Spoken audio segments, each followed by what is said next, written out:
At Penji is our commitment to helping those who are making sacrifices to help others. Thank you to those making a difference in your community. We are currently accepting applications for Penji for nonprofits. If you know a nonprofit or you are one yourself, head over to penji.co and click on Penji for Good at the bottom of the website to learn how to qualify. If you are listening to this podcast and are not a nonprofit, well, welcome. Become a customer by using the custom coupon code within the podcast show notes. Proceeds of all sales goes directly back to the nonprofit from this interview. Now, back to the show. Okay, Anthony, for today, before we get the podcast started, tell me, what's the worst advice you've ever gotten? It doesn't have to be about business. It can be just anything that you think has been terrible, terrible advice. Wow, that's a good one. Yeah, I wasn't expecting that. Don't trust your gut instinct. Someone said that to you? Yes, I've had some people say, "Oh, that's your gut instinct. Don't trust it." And every time in my life that I've gone against my gut instinct was correct. I think that's terrible advice just because you should know when, your instinct is telling you something for a reason. Well, and I can relate a lot of that to the nonprofit since we founded it and everything. You have a board of directors. You have to listen to them sometimes and give them, I like to politely say, give them the rope to hang themselves because they're not the ones doing the work. They have great ideas in their perspective, in their world, but in reality, they don't see what I'm dealing with on the day-to-day out at the job site. So that's probably where that comes from. It's been like, okay, I get the way the game is played and I have to listen to sometimes other opinions. So that's kind of where that comes from, I guess.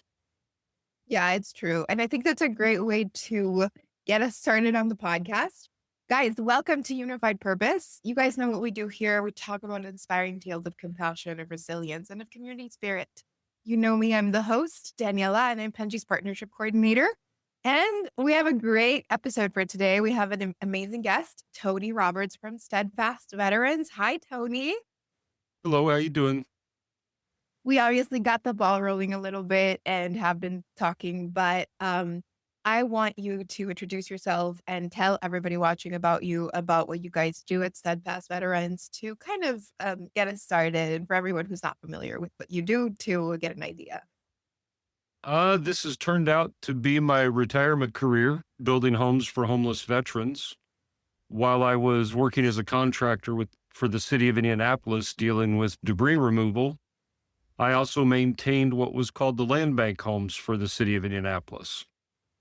And during that time, I encountered a squatter that I was sent out to run off from one of the properties. Come to find out, they knew his name and his cell phone number, which I thought was a little unusual for a squatter to have communicated with people. Come to find out, it used to be his parents' house. The family had lost it when the parents died due to taxes and other things. And he knew it wasn't right to be in the house, but he was sleeping in the backyard. And his name was Lewis, and he was a Marine. And I'm a veteran myself, and when I knew about homeless veterans, but I had never looked at it per se. When I saw the issue and the numbers, I decided to do something. So I bought the house from the city of Indianapolis for, I think, $3,000. Turned around and dumped about $65,000, $70,000 in it from donations. And about 90 to 120 days later, turned around and gave it to him and his family to be able to live in.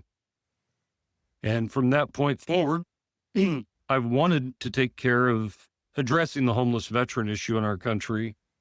So I spent quite a bit of time with the other board of directors and family and friends, figuring out the best way to go about it. And since we didn't have a pressing issue for us at the time, we decided to build the best nonprofit we thought we could.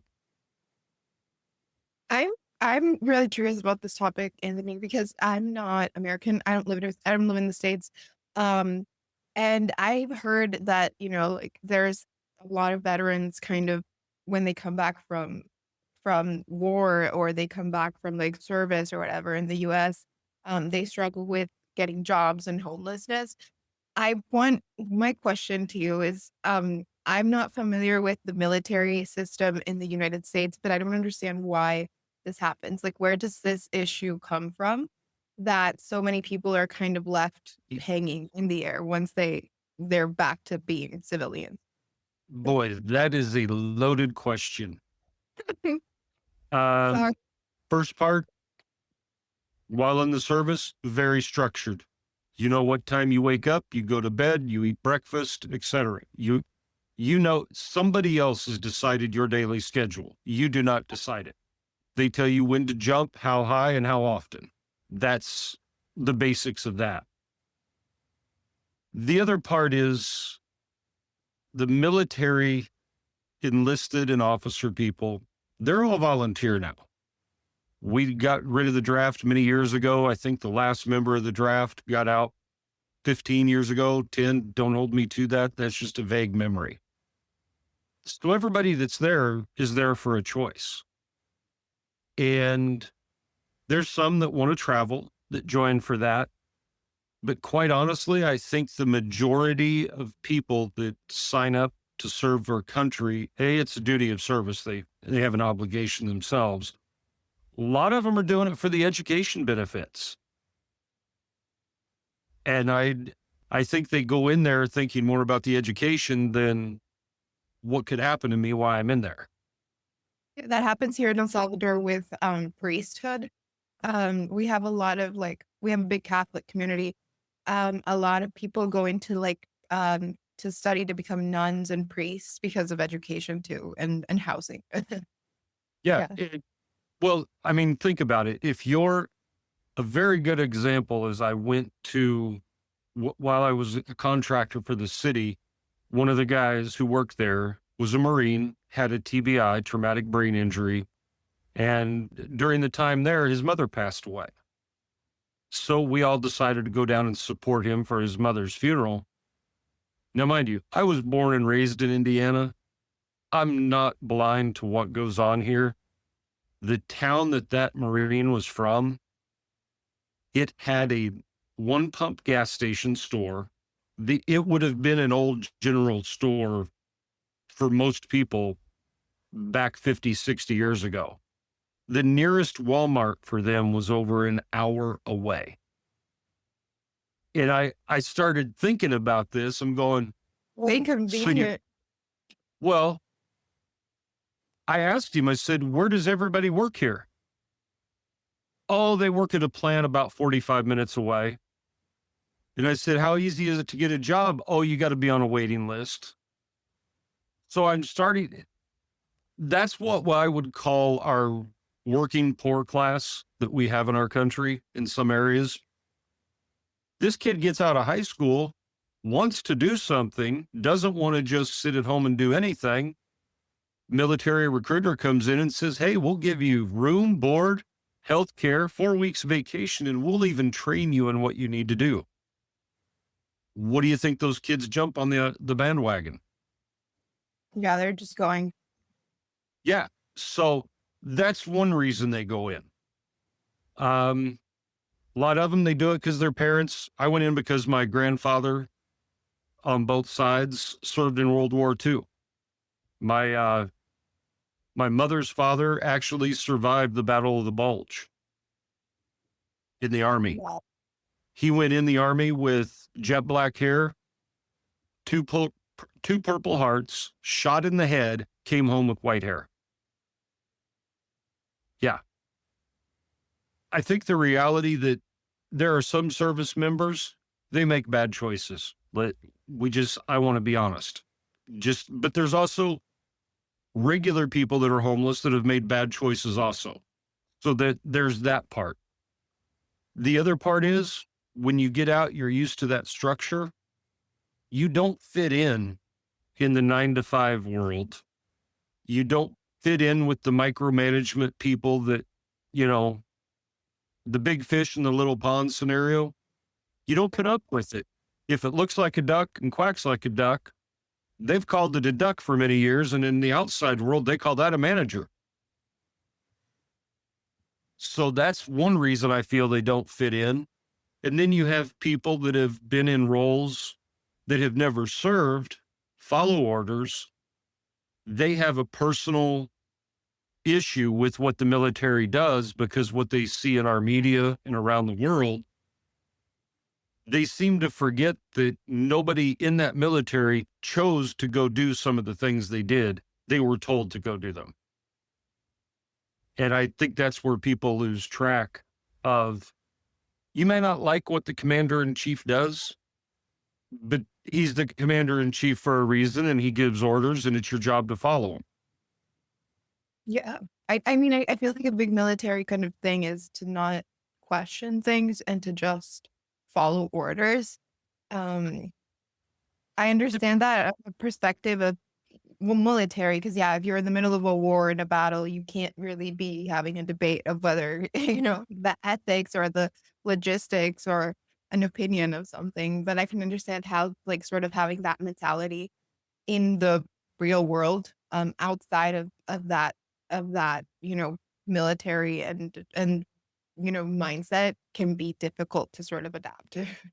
Yeah. And then there are some people that I can't remember the name of the movie, but it was an older, it's probably 10 plus years ago. Kids signed up to be in the Army. He wanted to be a medic. He didn't want to carry a gun. So he fought back and forth. He goes, look, I don't want to take a life. I want to help. Yeah. And that's part of it. Is I think sometimes the younger people sign up to go in the military and get put in positions because they do follow the orders. They're thriving on all these other aspects of life. And they wind up having to do something that they struggle with personally. And that winds up haunting them. The PTSD, doing things that you didn't want to do, sign up for, but you did it. And that's a hard thing for a lot of people to live with. And my father was in the Air Force, a crew chief during Korea on a helicopter. They didn't call it PTSD back then. They called it shell shock, all these other things, and only late in his life did I learn about some things that he had a young son at home, my older brother.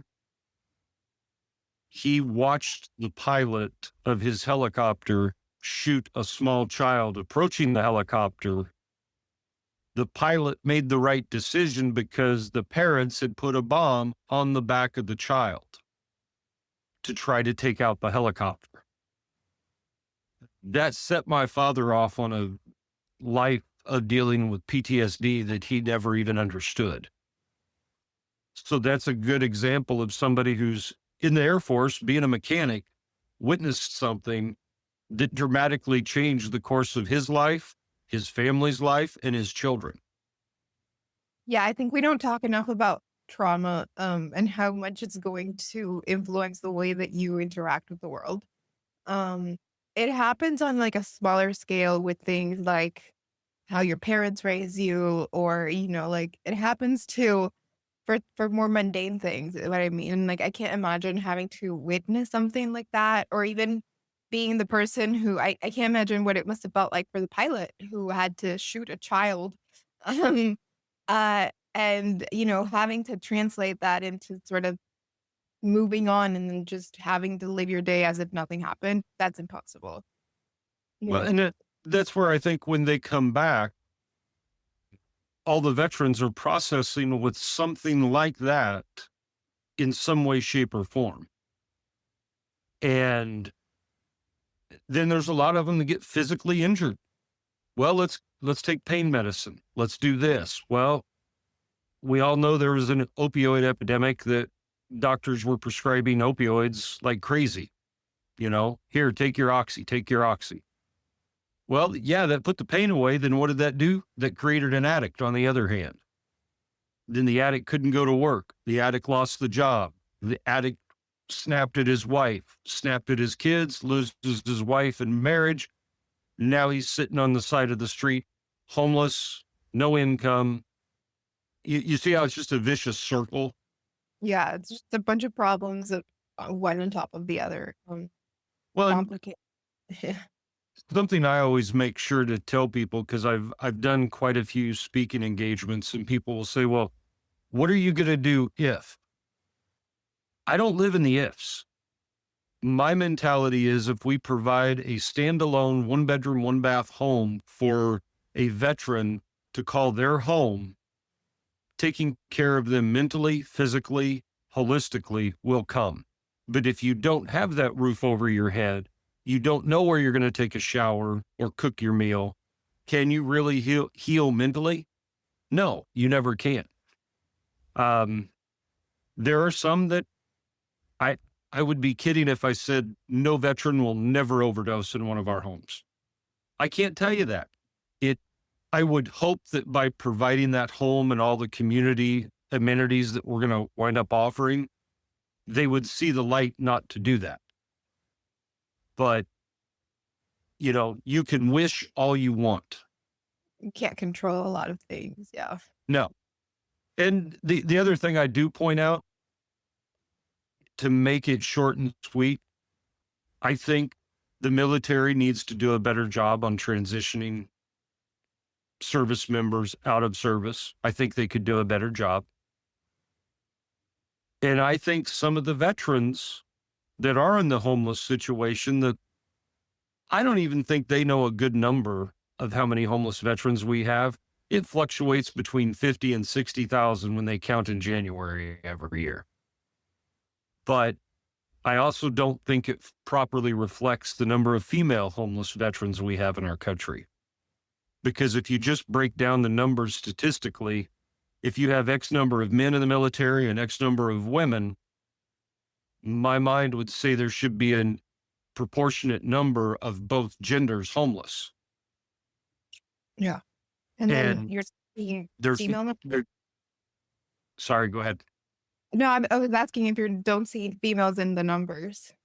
No, you don't. And when you talk to people, if you think about it, put yourself in this situation. If your family, friends, anybody knew you were homeless in your community, are they going to be more apt to put you on a couch before a guy?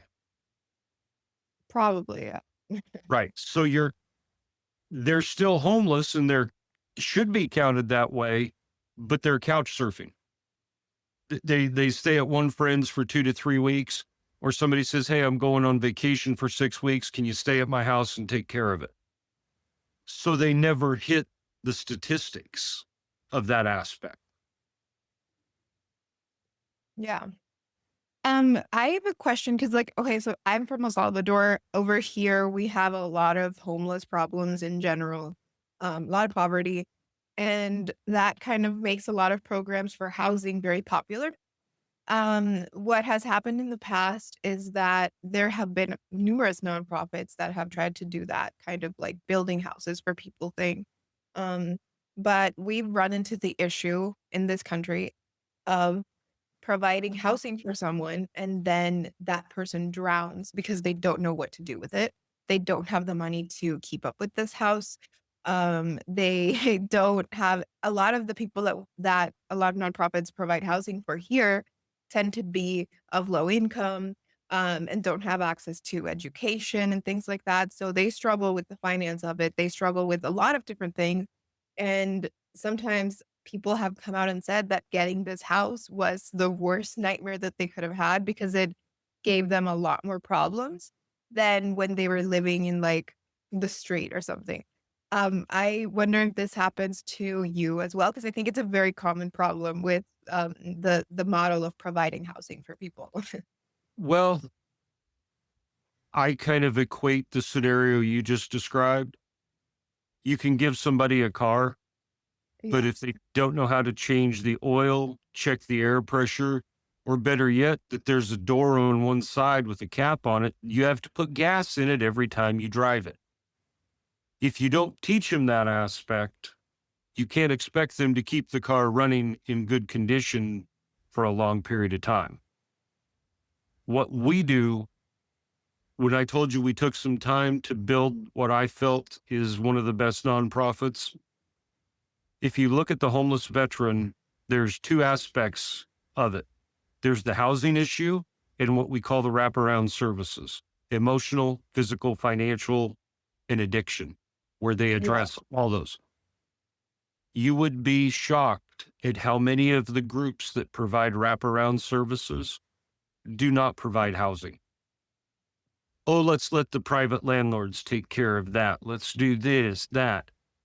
Well, when you're talking about a rental, because the federal government, if the veteran qualifies, gets what's called a HUD-VASH voucher, which is basically the government steps in and pays their rent for them for a period of time to get them rehabilitated and get them in a position to buy a house, maintain rent, all of those things you're talking about that didn't get addressed that led to disaster 101 of just giving somebody a home. The wraparound services are provided by another agency. All we do is provide the homes. We own the homes, we maintain them. Our homes are 525 square feet, 1 bedroom, 1 bath. Every time you've seen a tiny home, you probably see how they've got the bed shoved into 2 corners. Yeah. Not our bedroom. You can put a nightstand on both sides, walk around the bed. The bathroom is large enough, a wheelchair can go in there. But in reality, if a veteran needs a wheelchair, they're going to be in a different level of care, either assisted living facility or a nursing home. This is for the ambulatory veterans to be able to get their feet back under them. But we as Steadfast own the homes, maintain them, and we collect the rent from the government for the homes, and that's how we continue to grow. Yeah. I mean, I think like I can imagine that a veteran would also need time to adjust if they come home with an injury. I know people come back without limbs, which is a huge adjustment. If you've been living with 4 limbs for your entire life to figure out how to do your life when you're missing legs or arms or just like in general have massive injuries. So I can imagine that there needs to be some sort of period and just in general a whole mix of things to help that person kind of get set up to a point where they can be stable, like you said. Well, the other thing that we have realized and seen, there's a lot of good groups doing a lot of good things for our Yeah. homeless and our homeless veterans. I tried to look at it from a different perspective of, for example, if a company donates or sponsors money for a home, it only goes to the construction of that home. It doesn't go to the executive director's pay. It doesn't pay for the office phones, etc. It's completely separated on both aspects, that donations only go to the construction, because that's one thing we all started looking at. You look at American Red Cross and these other places, sometimes you're looking at 30 to 40 cents on the dollar that is donated, which I understand American Red Cross, they've got thousands of vehicles. Well, they got to pay insurance for them. And it's got to come out of somewhere. So it's not bad that they're spending that, but it's the model that was created. And that's where we looked at this completely different, is how do we build a model that's different right out of the gate? And we're kind of unique because, like I said, we've got the donations coming in on the left hand, and then the right hand, the federal government pays the HUD-VASH voucher rent for the veteran. That's the other side that pays the staff, growth, and pays for the money we've borrowed to build the homes. That's amazing. I think like people don't realize that a lot when they talk about nonprofit work, or how to provide help for nonprofit, is that it's not just in the support of the mission itself with kind of volunteer stuff like that, which is obviously great and always welcome. But I think a lot of times people tend to overlook the business or the logistical side of it, I guess. A nonprofit is very much like being a business owner. You have employees, you have people that are depending on you. You need desk work. You need that just as much as you need someone in the field working in, building that home, but also you need someone who's doing all of the other stuff that you would do for a normal company, right? Oh, yeah. I have not ran a nonprofit before. I have gotten a PhD in Nonprofit 101 over the past 6, 7 years. I've done a lot of studying, taken courses and other things. A good example, a guy named Dan Pallotta. I have watched a lot of his videos and read his books. People do not understand. He talked about a story of a lady who was the CEO or president of the Boys and Girls Club here in America. Well, if you talk about a private business, somebody who generates or doubles your income as your business, doubles your customer base, doubles everything. That CEO gets rewarded very nicely in our private business model. Yeah. That lady was basically ran out of the position because, just for numbers' sake, and I don't want to quote him, let's say the year she came in, they were servicing 100,000 kids and they were getting donations of $500,000. Well, a couple of years into it, now she's getting donations in the millions. So she's bringing in more revenue. That's her job, bring in more revenue. And her other job is to serve the kids. Well, now she went from serving 100,000 kids to 300,000 to 400,000 kids. Anybody in the private industry, the board of directors would be showering that director or the person with large sums of money because they're doing the right job. Yeah. But because she was in the private nonprofit world, oh, you shouldn't earn that type of money. She earned it. She increased everything. Everything was positive to where it should be, but it was the perception is that people don't think you should earn that type of money. And what he was referring to is those level of executives that should be working in the nonprofit industry stay in the private industry. They donate $100,000 of their salary every year to a nonprofit they want to sit on the board of and be involved. They don't have to take the criticism of how little they get paid or how much they're getting paid. They can sit on the board and tell the executive director what to do. They look like a champion, and the nonprofits really aren't benefiting. Yeah, I think like that happens a lot where like I think we don't realize that a lot of these big businesses that do a lot of this like nonprofit board of director member things, and like you said, donations, um, are really doing it for self convenience and not necessarily are actually providing help to whatever mission they're allegedly supporting.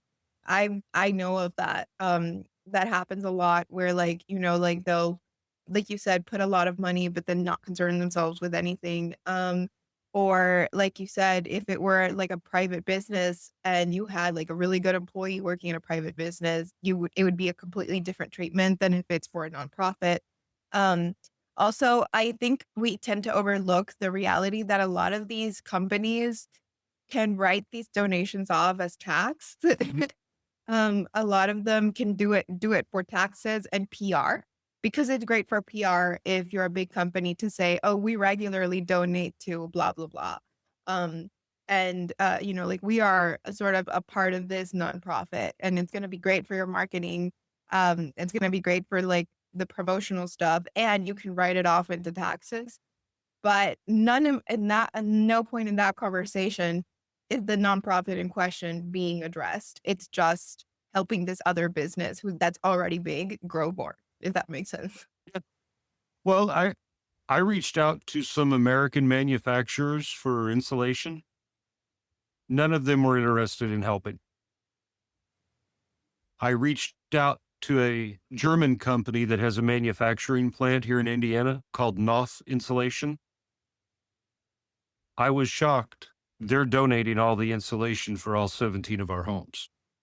Just think about that.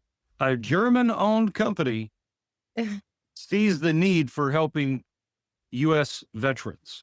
but yet an American company does not. That's where they've lost sight of things. And I didn't ask them for money. That's the other thing when being in the construction industry, I don't need money. Maybe just either donate the material or let me pay cost for it. Because even in this day and age, I know every business is struggling things, but if I can eliminate the retailer and pay the manufacturer just the cost of the goods to them, well, that has saved us thousands of dollars in this build process. It's still more helpful than having to, kind of go through different kind of suppliers.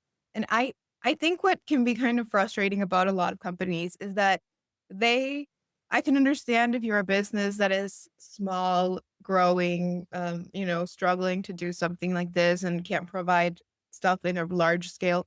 But I think there's plenty of big businesses that have more than enough, and choose not to do so. And I think that's where, a lot of criticism can come in. Well, I look at it this way. I know over here, I don't know about El Salvador.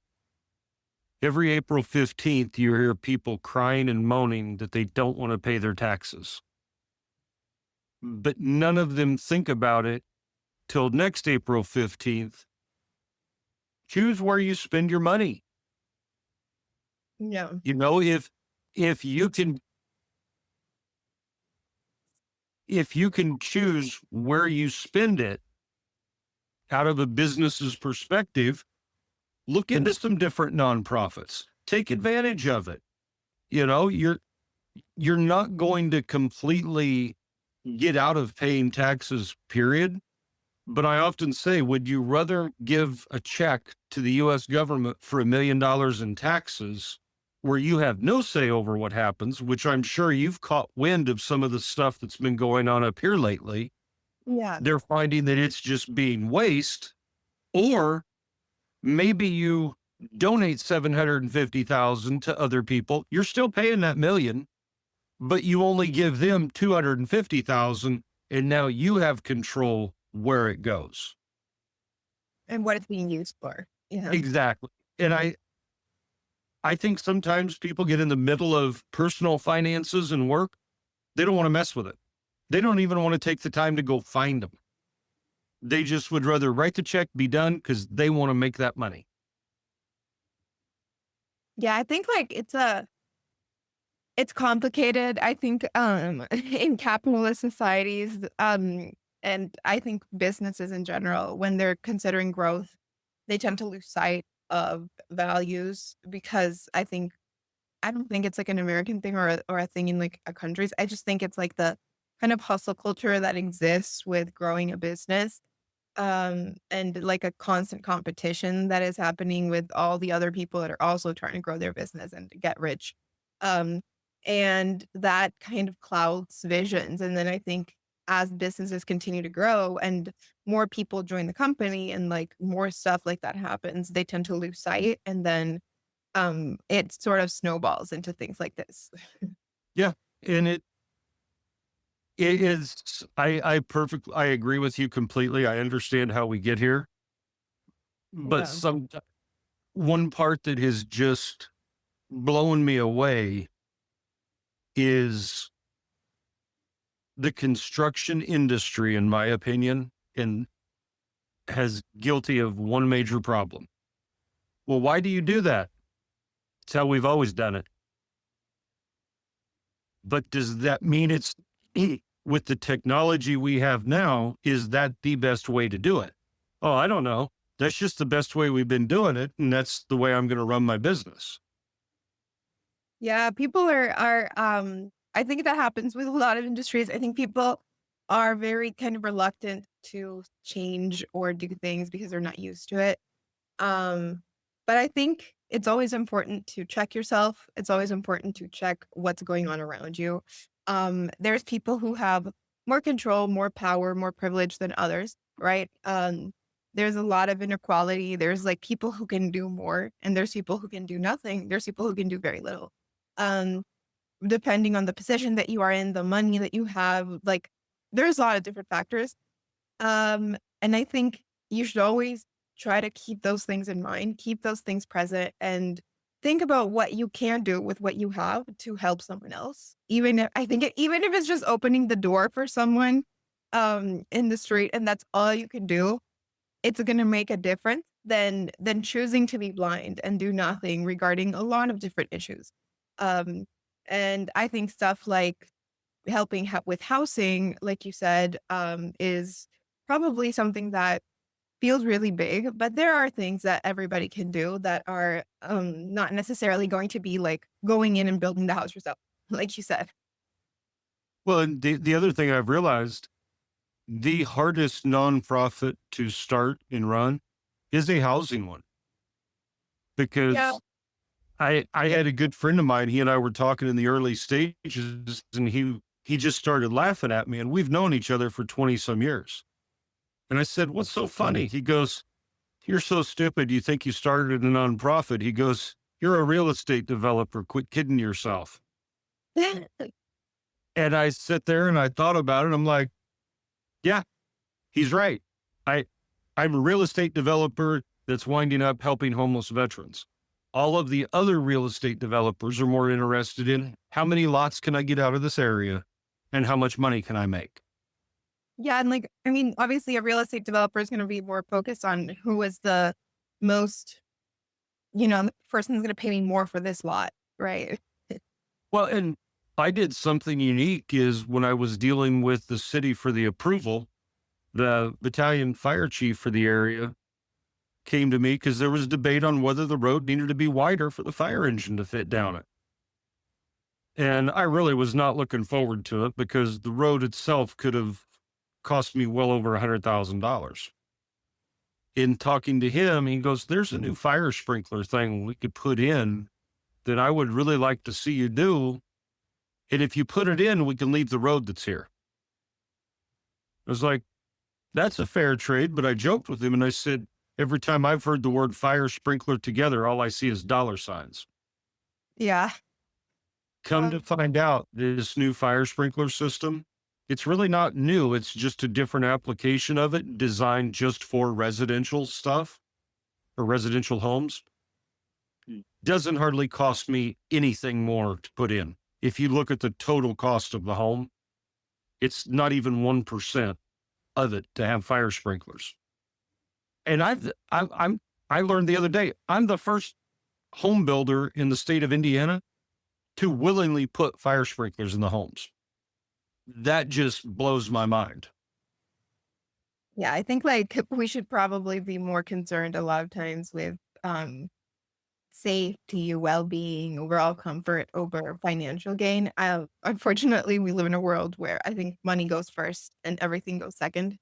Yep. Um, I think that's not a great note to end it on, but a sad one, I guess. But before we end it, Tony, I want to give you the space that to promote something, to plug anything, to talk to our audience. If anything resonated with them, if they want to work with you, if they want to donate, if they want to get to know more about you, the space is yours to tell them where to go. You can find us at steadfastveterans.org. That's a place you can go to. If you choose to donate, you can do it there. One thing I do want to stress, like I mentioned before, 100% of the donations go to the build process. They will pay the general contractor, permits, electricians, plumbers, supplies, etc. It will go to an electrician's paycheck, but I think that's fair. We're getting a good out of it. It's not going to run our organization. Other than that, I just really want to stress people to be good humans and take care of other people and think of other people first sometimes, because I think what you mentioned, we don't do that enough. Yeah, I will be adding the links to to your website to the description of the video so that people can easily access it and contact you if anybody that's listening to this podcast had anything that they wanted to do, and they're going to be able to easily get to you. That Yeah, works for me. thank you so much for being on the podcast today. It was so good to learn from you and hear about this mission, especially from someone who is not American, but I see this issue happening a lot. So I was actually very curious to hear more about it. Thank you so much for being on the podcast today. Thank you for having me. Have a great day, everybody. I will see you on the next episode. You've been listening to Unified Purpose, brought to you by Penji. Check out the show notes to learn more about today's guest. And to learn more about Penji, the human-first creative subscription service, head over to penji.co. And by the way, if you're still listening, it would mean the absolute world to us if you were to share this podcast with a friend and, of course, subscribe.